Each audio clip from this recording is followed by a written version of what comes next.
अस्सलाम वालेकुम स्टूडेंट्स, मैं हूं अबीब रहमान और आप देख रहे हैं क्वेटा टीवी। स्टूडेंट्स, आज जो टॉपिक हम केमिस्ट्री में पढ़ेंगे वो है एवेपोरेशन ऑफ लिक्विड्स। ठीक, एवेपोरेशन कहते हैं बुखारात बनकर उड़ना। ठीक, अब स्टूडेंट्स पहले मैं आपको ज़रा दो टर्म्स समझा दूं। ठीक, एक टर्म इस्तेमाल होता है बुखारात के लिए एवेपोरेशन और दूसरा इस्तेमाल होता है वेपोराइजेशन। ठीक, दूसरा इस्तेमाल होता है वेपोराइजेशन। ठीक, अब एवेपोरेशन का मतलब है हर दर्जे हरारत पर बुखारात बनकर उड़ना। ठीक, और वेपोराइजेशन का मतलब है बॉइलिंग पॉइंट पर बुखारात बनकर उड़ना। सही, ये फ़र्क है दोनों में, एवेपोरेशन में और वेपोराइजेशन में। एवेपोरेशन में हर दर्जे पर लिक्विड बुखारात बन के उड़ता रहता है। जैसा कि आपने देखा होगा, कपड़े धोते हैं तो अगर गर्मियाँ हो तब भी कपड़े सूख जाते हैं और खूब सर्दी हो उसके बावजूद कपड़े सूख जाते हैं, गीले कपड़े। तो उसकी वजह ये है कि एवेपोरेशन हर दर्जे हरारत पर चल रहा होता है। उसके अलावा दूसरा है वेपोराइजेशन, बॉइलिंग पॉइंट पर बुखारात बनकर उड़ना। अब इसमें होता यह है कि किसी भी लिक्विड को गर्म किया जाए, जब वो अपने बॉइलिंग पॉइंट पर पहुंच जाता है उड़ना शुरू करता है, इसे हम कहते हैं वेपोराइजेशन। तो चलिए जी टॉपिक को स्टार्ट करते हैं। द स्पॉन्टेनियस, स्पॉन्टेनियस का मतलब होता है खुद ब खुद।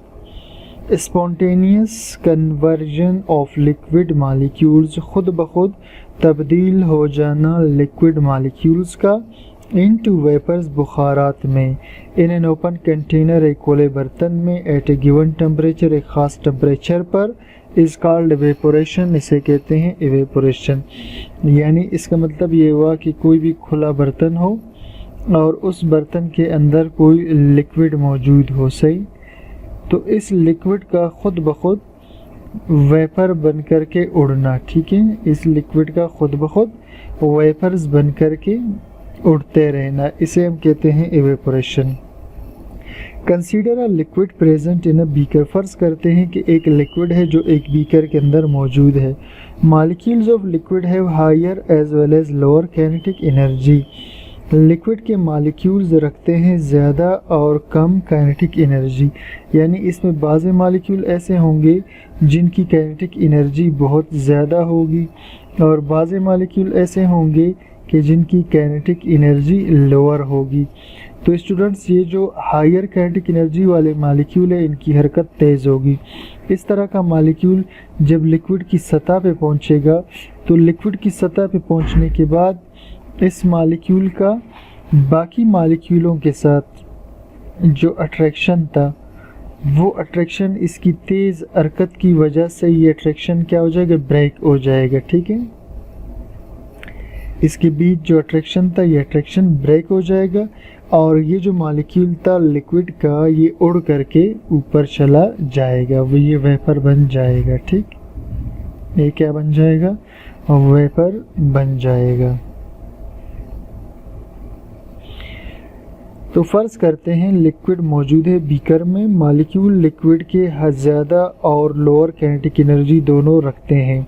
It means some molecules move slow, इसका मतलब है कि कुछ मॉलिक्यूल स्लो मूव करते हैं एंड सम फास्टर, और कुछ तेज़। जैसे हमने कहा कुछ स्लो मूवमेंट शो करते हैं और कुछ faster movement.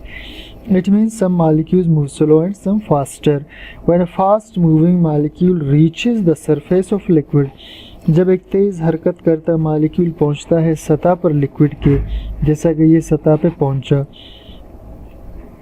then it overcomes intermolecular forces, तो ये गालिब आ जाता है कशिश की क़ुव्वतों पर। ये जो कशिश की क़ुव्वतें थी इनको ये तोड़ देता है।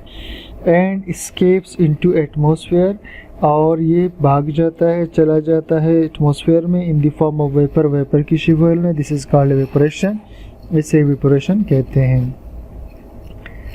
when an open bottle of perfume is kept in a room, इसी तरह अगर हम खुशबू की कोई बोतल इसे हम किसी कमरे में खुला छोड़ दें, ठीक, इसके अंदर कोई परफ्यूम हो, ठीक है, इसे हम किसी कमरे में खुला छोड़ दें तो ये परफ्यूम के जो मॉलिक्यूल्स होंगे वो वेपर बनकर आहिस्ता आहिस्ता पूरे कमरे के अंदर फैल जाएंगे, तो इस परफ्यूम की खुशबू पूरे कमरे में फैल जाएगी। When an open bottle of perfume is kept in a room, जब एक खुला बर्तन परफ्यूम का रखा जाए कमरे में, we detect the smell of perfume, हम महसूस करेंगे खुशबू उस परफ्यूम की। When their molecules reach and enter our nose, जब उसके मॉलिक्यूल पहुंचेंगे और दाखिल हो जाएंगे हमारी नाक में। It is also evaporation, ये भी evaporation है, because perfume molecules leave perfume, क्योंकि परफ्यूम के मॉलिक्यूल छोड़ देते हैं परफ्यूम को, एंड इंटर इनटू एटमॉस्फेयर और दाखिल होते हैं माहौल में, इन वेपर फॉर्म, वेपर की शक्ल में, and reach every possible area in the room, और पहुंच जाते हैं हर मुमकिन जगह में उस कमरे में। Evaporation is an endothermic process, evaporation एक एंडोथर्मिक प्रोसेस है। एंडोथर्मिक प्रोसेस उसे कहते हैं जो हरारत को जज्ब करता हो, ठीक, तो एवेपोरेशन हरारत को जज्ब करता है। यानी अब फ़र्ज़ करें जैसे हम इस बोतल की बात कर रहे थे परफ्यूम की, तो ये जो परफ्यूम की बोतल है ये ख़ुद ब खुद उड़ना शुरू नहीं करेगा, बल्कि ये परफ्यूम की बोतल क्या करेगा, कमरे के हीट को एब्जॉर्ब करेगा। ये क्या करेगा, इस कमरे के हीट को एब्जॉर्ब करेगा हर तरफ से, ठीक, और हीट को एब्जॉर्ब करने से इसके मॉलिक्यूलों की काइनेटिक एनर्जी बढ़ जाएगी और फिर वो यहाँ से एस्केप होना शुरू हो जाएंगे।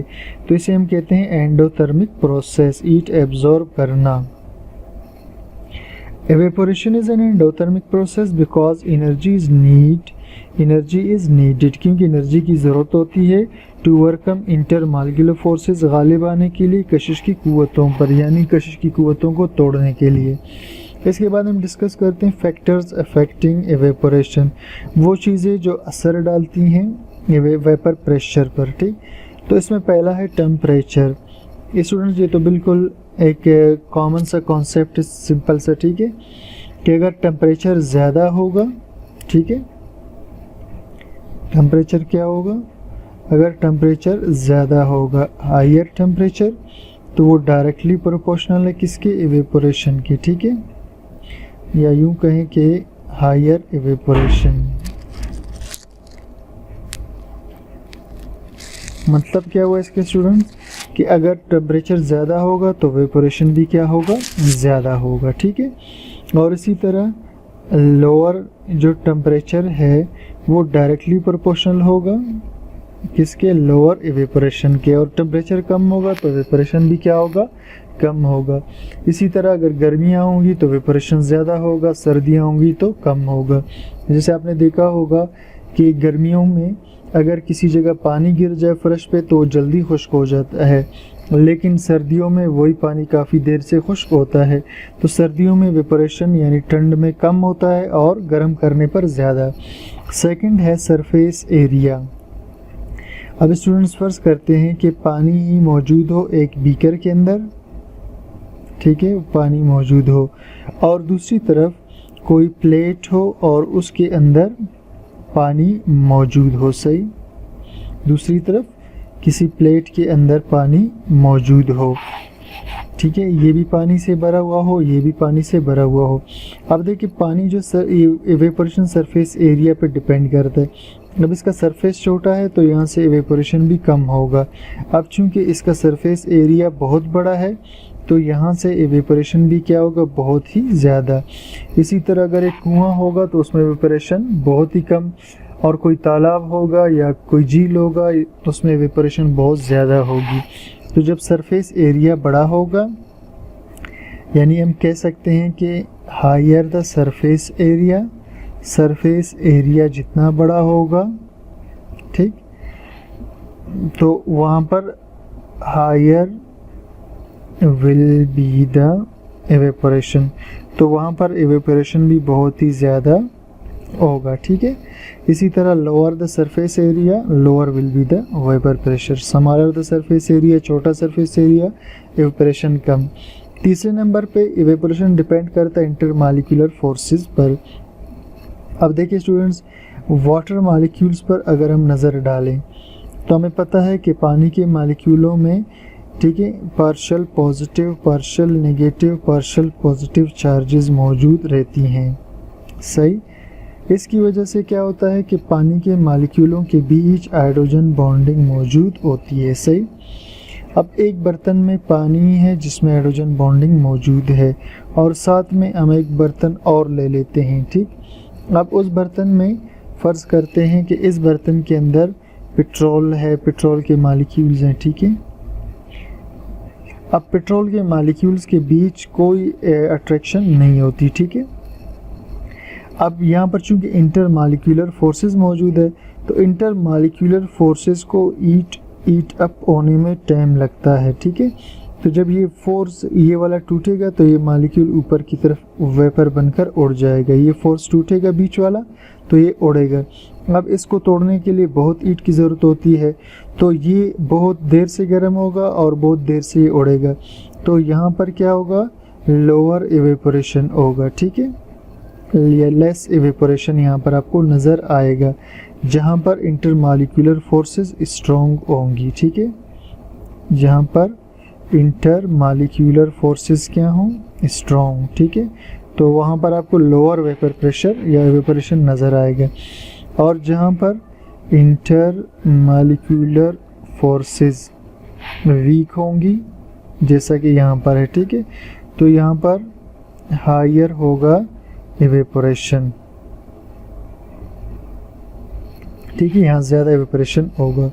तो स्टूडेंट्स, आज का हमारा टॉपिक था, सिंपल सा एक छोटा सा टॉपिक था एवेपोरेशन के ऊपर। उम्मीद करता हूँ आपको समझ में आ गया होगा। समझ में आ गया है तो लाइक कीजिए, शेयर कीजिए, कमेंट सेक्शन में अपनी राय ज़रूर बताइए। Thank you for watching.